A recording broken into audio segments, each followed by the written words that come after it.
तरिणे तारिणे भवनिवारिणे भविकमनियानन्दनो श्रीनाभिनन्दन जगतवन्दने आदिनाथ निरञ्जनो तुम आदिनाथ अनादि सेयो सेय पद पूजा करो कैलाश गिरि पर ऋषभ जिनवर पद कमल हृदय धरो तुम अजित नाथ अजित जीते अष्ट कर्म महाबली यह विरद सुन कर शरण आयो कृपा कीजो नाथ जी तुम चंद्र वदन सुचंद्र लक्षण चंद्रपुरी परमेश्वरो महासेन नंदन जगत वंदन चंद्रनाथ जिनेश्वरो।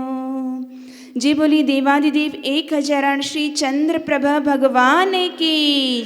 परम पूज्य 20वीं सदी के प्रथमाचार्य चारित्र चक्रवर्ती आचार्य श्री शांति सागर जी महाराज की।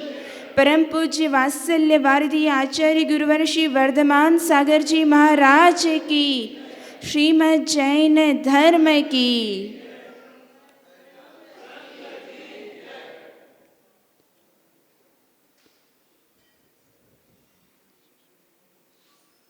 24 तीर्थंकरों की स्तुति स्तवन, उनके नाम का स्मरण हमारे सभी कर्मों को नाश करने वाला होता है।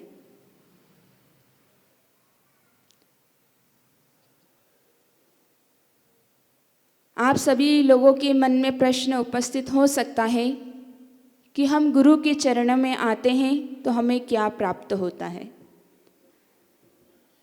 पिछले कई दिनों से जब से संघ उदयपुर में आया है, जीवन को अच्छा बनाने की प्रक्रिया सतत चालू है कि हम सभी का जीवन अच्छा किस प्रकार से बन सकता है। तो प्रश्न उपस्थित हुआ कि गुरु के चरणों में आते हैं तो हमें क्या मिलता है। तो गुरु के चरणों में आने के बाद 4 चीजें मिलती है। सबसे पहले मिलता है प्रेम। अगर प्रेम नहीं मिलेगा तो हम गुरु के चरणों में नहीं आएंगे, और आ भी जाएंगे तो लंबे समय तक रह नहीं सकते। तो गुरु के चरणों में आने के बाद प्रेम मिलता है। फिर क्या मिलता है? प्रेरणा मिलती है कि आप अपने जीवन में किस प्रकार अच्छे कर्म करें, जीवन को किस प्रकार अच्छा बनाएं, कैसी हमारी जीवन शैली हो, हमारा व्यवहार कैसा हो, हम किस प्रकार श्रावक के 6 आवश्यक कर्मों का पालन कर सके। ये सब प्रेरणाएं गुरु ही हमें प्रदान करते हैं, चाहे वो मौन रह करके प्रदान करें, अपने उपदेश के माध्यम से प्रदान करें। तो सबसे पहले तो प्रेम मिलता है, उसके बाद दूसरे नंबर पर प्रेरणा मिलती है। अब प्रेरणा मिल गई, आपने उन्हें अपने जीवन में अपना लिया, फिर क्या होगा? हाँ, आपको प्रोत्साहन मिलेगा। प्रोत्साहन मिलेगा कि हाँ, तुमने बहुत अच्छा काम किया है। सब घर वाले, समाज वाले सब आपकी प्रशंसा करेंगे, प्रोत्साहित करेंगे कि नहीं, तुम सही मार्ग पे चल रहे हो। अगर आपका बच्चा एक दिन मंदिर आता है तो आप उसको प्रोत्साहित करते हो ना कि आज तुमने बहुत अच्छा काम किया, आज तुमने भगवान के दर्शन किए, आज तुमने रात्रि में भोजन नहीं किया, ये तुमने बहुत अच्छा काम किया। तो उस बच्चे को आप प्रोत्साहित करते हो कि आगे भी इसी प्रकार से कार्य करना। तो जब तक प्रेम नहीं मिलेगा तो प्रेरणा भी नहीं मिलेगी, और प्रेरणा नहीं मिलेगी तो प्रोत्साहन भी नहीं मिलेगा। तो हमारा जीवन भी प्रोत्साहित होता है।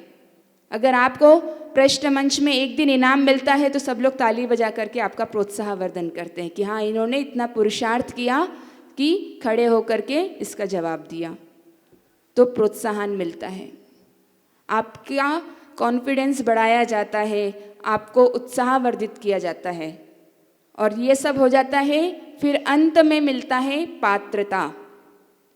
फिर गुरु जी स्वयं ही अपने जैसे आपको बना लेते हैं, आपको पात्र बना देते हैं कि अब तुम श्रावक के सच्चे जो लक्षण कहा है उसके पात्र बन चुके हो, अब तुम श्रावक कहलाने के अधिकारी हो गए हो।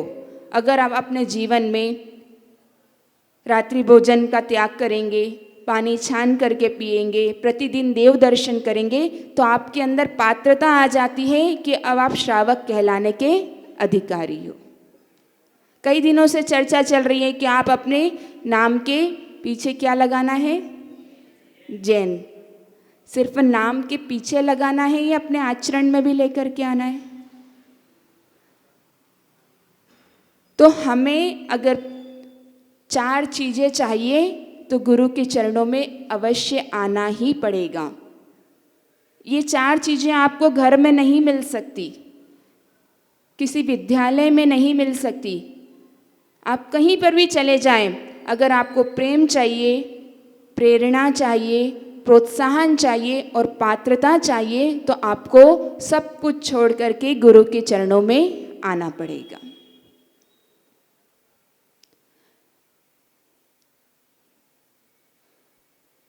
एक बार चाबी और हथौड़ा, कौन?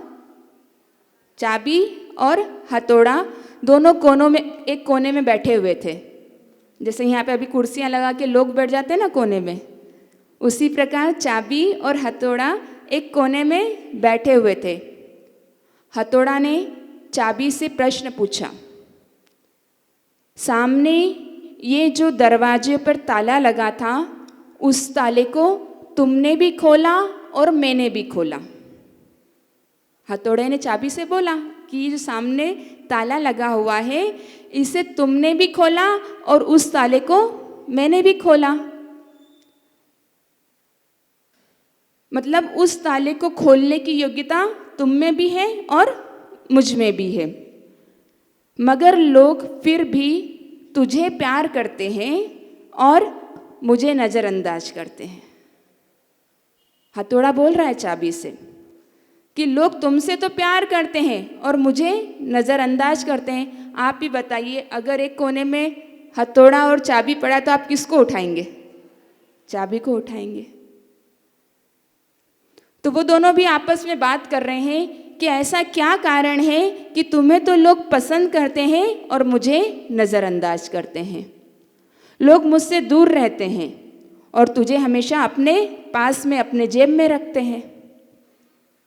इसके पीछे क्या राज है? हमारे मन में भी प्रश्न उपस्थित हो सकता है कि आखिर ऐसा क्या कारण है कि चाबी को तो अपने पास रखा जाता है और हथौड़े को दूर रखते हैं। ताला खोलने की ताकत दोनों में है, फिर भी लोगों को चाबी के प्रति सद्भाव है, लेकिन मुझ हथौड़े के प्रति ऐसा क्यों नहीं होता? सब मुझसे घृणा क्यों करते हैं, मुझसे नफरत क्यों करते हैं? चाबी ने तब जो जवाब दिया वो बड़ा महत्वपूर्ण था। चाबी ने क्या जवाब दिया? उसने कहा, हथौड़े भाई, आपने जो कहा वो बराबर है, पर शब्दों में बस थोड़ा सा अंतर है। मैं ताला खोलती हूँ लेकिन आप ताला तोड़ते हो। शब्दों में बस इतना सा अंतर है कि मैं ताला खोलती हूँ और आप ताला तोड़ते हो। यहाँ आप गड़बड़ कर गए, आप ताला खोलते नहीं, आप ताला तोड़ते हैं। इसलिए लोग मुझे अपने पास रखते हैं और आपको अपने से दूर रखते हैं। अब दूसरी महत्वपूर्ण बात, ताले को जब मैं खोलती हूँ तो ताले के हृदय में प्रवेश करती हूँ, लेकिन जब आप ताले को तोड़ते हो तो उसके मस्तिष्क पे प्रहार करते हो। तो जब भी हम किसी के हृदय में पहुंच करके अपनी बात करेंगे तो वो सुनी जाएगी। लेकिन अगर आप अपनी बात मनमाना है और उसको 2-3-4 मार दो और उसको दंड दो तो क्या वो आपकी बात मानेगा? आपका बच्चा आप प्यार से बोलेंगे तो मानेगा, यार आप उसे 1-2-3 बार मतलब डांटेंगे मारेंगे तो वो बात आपकी मानेगा? नहीं मानेगा। तो ताले को खोलने के लिए जिस प्रकार चाबी उसके हृदय में प्रवेश करती है, उसी प्रकार से हमें अपना जीवन बनाना है। हम परिवार में रहते हैं, समाज के बीच में रहते हैं, अगर हमें अपनी बात मनवानी है तो उनके दिल में प्रवेश करना पड़ेगा। अब यही जीवन शैली हमें अपनानी पड़ेगी। आपके सामने कभी कोई ऐसी स्थिति आ जाए कि सामने वाला आपकी बात नहीं मान रहा है, तो हमें उसके हृदय में प्रवेश करने की आवश्यकता है। उस समय आपकी मानसिकता क्या होनी चाहिए? कैसी आपकी मानसिकता होनी चाहिए? और एक बात है इसके साथ, अगर चाबी से ताला नहीं खुला तो और दूसरी चाबी से उसका प्रयोग करके खोला जा सकता है, लेकिन ताला वेस्ट नहीं जाता है, खराब नहीं होता। लेकिन अगर हमने एक बार हथौड़े से ताले को खोल दिया तो अब उस ताले का कोई भी उपयोग नहीं हो सकता है, दोबारा उसको प्रयोग में नहीं लिया जा सकता है। मतलब हृदय से आप किसी को अगर संतुष्ट कर देंगे तो वह बार बार आपके पास आने के लिए तैयार होगा। लेकिन अगर एक बार बुद्धि के प्रयोग से उसे तोड़ दिया गया तो जीवन में फिर कभी भी वे आपके पास नहीं आएगा। ये हम सबका जीवन है, ये एक चाबी और हथौड़े की कहानी नहीं है। हमें अपने मन को टटोलना है कि हमारा जीवन किस प्रकार से है। हम किसी के साथ बात करते हैं तो चाबी की तरह करते हैं या हथौड़े की तरह करते हैं। अभी तो आप लोग यहाँ पर बहुत अच्छे से बात करते हैं, हुमड़ भवन में आते हैं तो एकदम शांत रहते हैं, लेकिन अगर हुमड़ भवन से घर पर जाते हैं और आपकी प्रतिकूल वातावरण रहा, फिर आप कैसा व्यवहार करते हैं? आप जो घर पे बोल करके आए थे वो काम नहीं हुआ तो आपने नौकर को बोला था कि मैं जब तक वापस आऊं तुम दुकान खोल के रखना, उसने नहीं खोली तो वो वहां पर समय पे नहीं पहुंचा तो हमें अपना जीवन किस प्रकार बनाना है, यह सबसे बड़ी आवश्यकता है।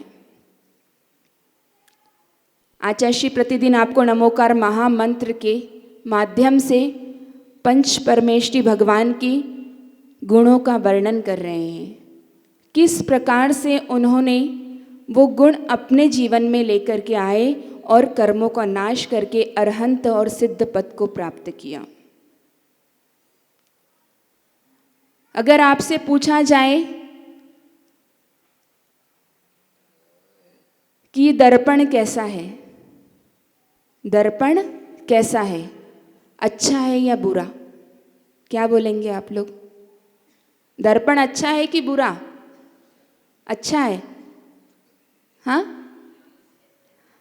जैसे हम हैं वैसा दर्पण है। आपका व्यक्तित्व जैसा होगा, आपका चेहरा जैसा होगा, दर्पण उसी को दिखाएगा। तो दर्पण ना तो अच्छा है ना बुरा, ये तो एक व्यवस्था है। अब कोई बोले कि अग्नि कैसी है, अग्नि कैसी है, क्या बोलेंगे आप लोग? बुरी है, पक्का? सबका एक ही उत्तर है, अग्नि बुरी है, फिर अच्छी है? बताओ। अगर आप आपका हाथ डालोगे तो कैसी है? हाँ, और अगर उसी जगह आप सोने को डालेंगे तो कैसी है?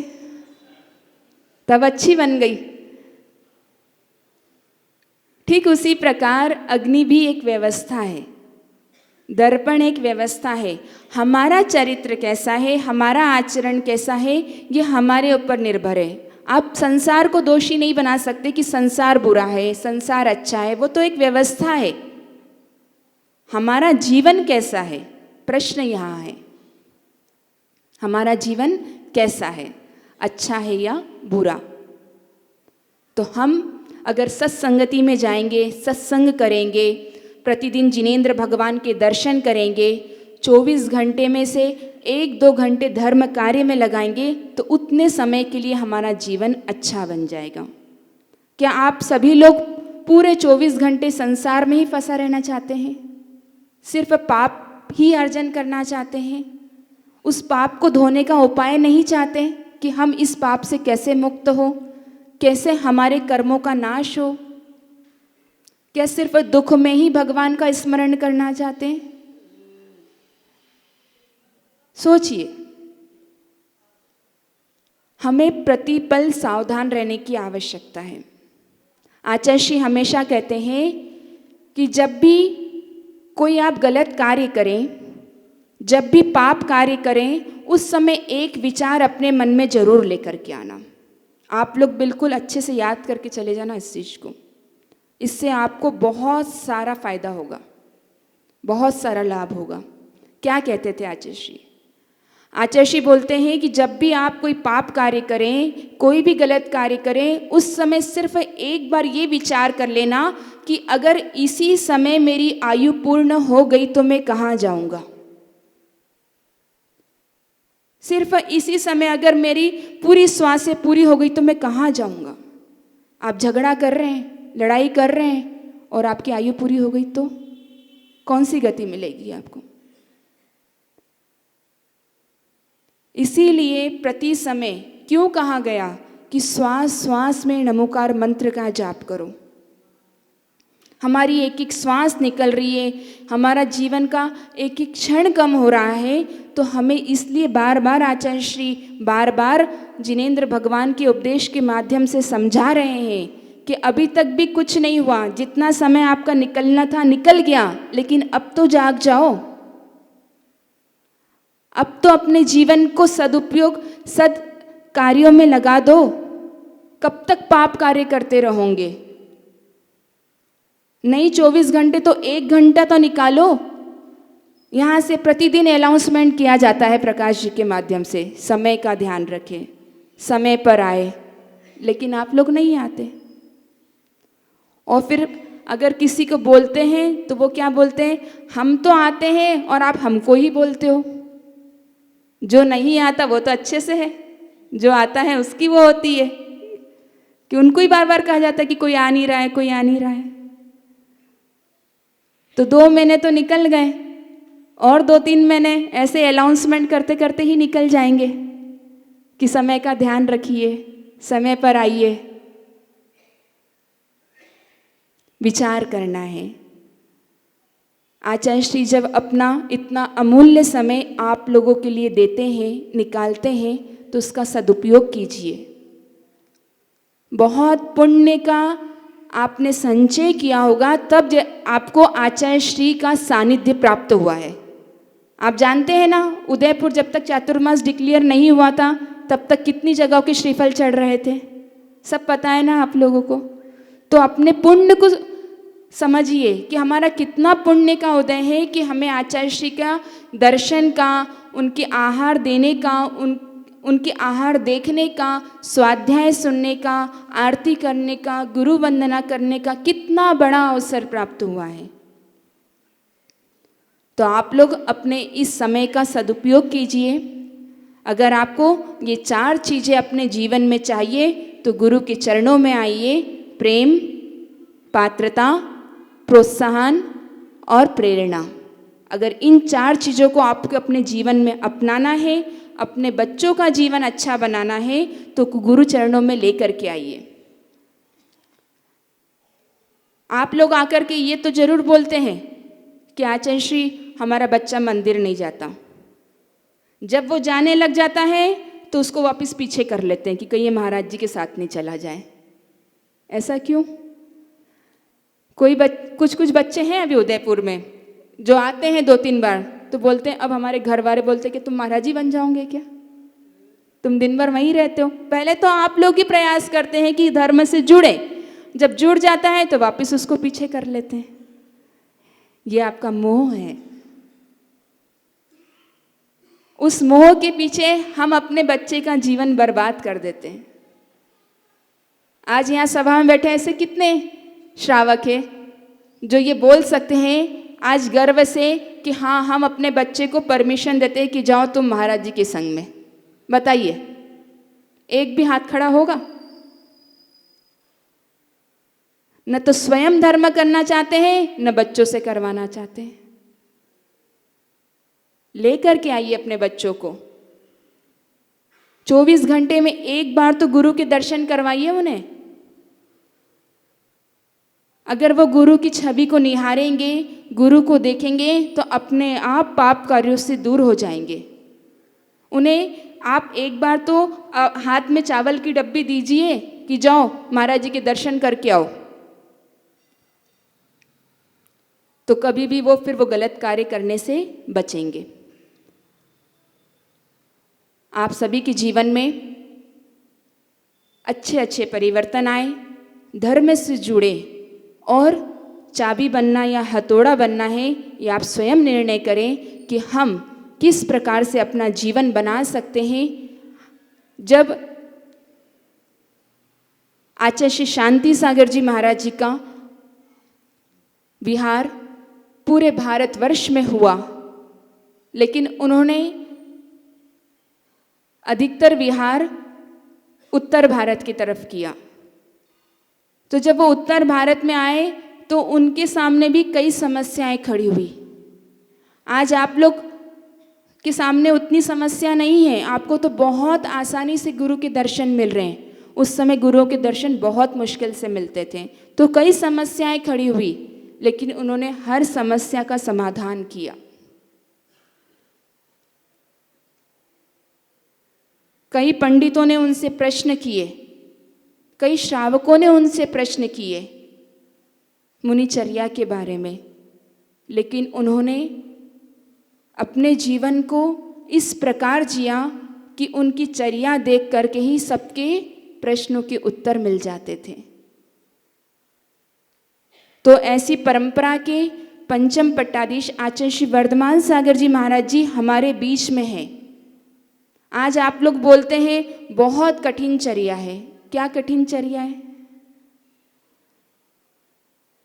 आहार देने वाले नहीं मिलते हैं। अच्छा, आप लोग एक बात का उत्तर दो कि आप लोग को ऊपर उठा रहे हैं आचार्य श्री या नीचे गिरा रहे हैं? हाँ, आप लोग ऊपर उठना चाहते हैं कि नीचे गिरना चाहते हैं? बिजनेस में तो बहुत ऊपर उठना चाहते हैं, लेकिन अपने चरित्र में, अपने आचरण में तो आचार्य श्री तो एक प्रक्रिया दे रहे हैं आपको कि आप लोग अपने जीवन में ऊंचे उठे, उच्च आचरण को अपनाएं। इसीलिए तो आपको ये सब बाहर का त्याग करवा रहे हैं, लेकिन आप लोग तो मानते ही नहीं है। आप लोग क्या बोलते हैं, महाराज जी आप तो नीचे गिर जाइए, आप तो अपने नियमों को ढीला कर दीजिए, हम नहीं ऊपर उठ सकते। तो ऐसा क्यों? आप लोग नियम लीजिए, आपका जीवन उससे अच्छा बनेगा। आज की इस भौतिकता के युग में न जाने कहाँ कहाँ से कैसे लोग, अभी पता चला था कि जो लोग हम उनके हाथ का पानी नहीं पी सकते, ऐसे शूद्र लोग भी होते हैं, वो लोग अपना नाम, सरनेम सब चेंज कर रहे हैं। जब आप लोग जो अच्छी अच्छी भोजनशाला में खाना खाने जाते हो, रसोइयों में जाते हो, तो वहाँ पर वो लोग नहीं आते जिनके हाथ से आपको खाना चाहिए। वो लोग आते हैं जिनके हाथ से आप पानी तक भी नहीं पी सकते उनका स्पर्श किया हुआ। कहाँ है हमारे संस्कार? अगर आप लोग बंद कर देंगे, तो अगर आप शुद्ध भोजन करेंगे तो आपके बच्चे भी वही चीज़ सीखेंगे। तो हमें अपने जीवन को परिवर्तन करने की आवश्यकता है। अगर आप अपना जीवन परिवर्तन कर लेंगे तो अपने आप पूरा घर भी परिवर्तित हो जाएगा। बस आचार्य श्री के सानिध्य में आइए, उनका उपदेश सुनिए और वो जो कह रहे हैं वो अपने जीवन में अपनाइए। जय बोलिए परम पूज्य वात्सल्य भारती आचार्य गुरुवंशी वर्धमान सागर जी महाराज की।